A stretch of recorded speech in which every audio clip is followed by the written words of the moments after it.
Guys, even though it is 81 degrees in this October day, it's just a little warm, but there's something I started thinking about today. Even with the warm temperatures, I know it's going to be cooling off here pretty soon, and I decided to take a drive down to Advanced Auto Parts, or local auto parts store closest to my house here, and get a product, or look at a product that's something we should all be thinking about right now. Even though it is nice and warm still at this point, we know it's going to cool off here shortly. So what I'm talking about is the all-season or the non-freeze windshield washer fluid.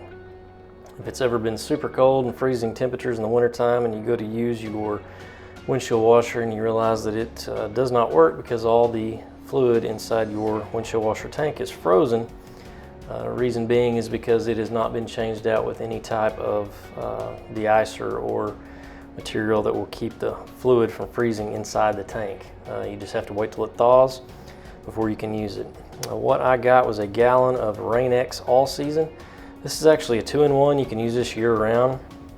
It's got a little bit of bug repellent in it and stuff that can kind of dissolve and help clean the stuff that is on your glass, and is also good to 0 degrees Fahrenheit. So hopefully we don't have to worry about that here in North Texas. But in my truck, I've got a large plastic tank that holds all my windshield washer fluid. You're typically going to see these tanks, or just the neck of the tank, depending on your car. Usually a blue fluid in it. If you get the standard fluid, it looks a little bit like Windex. They just pop open the cap, and these things are real easy to fill. You can either use a funnel or just pour it in like I do here.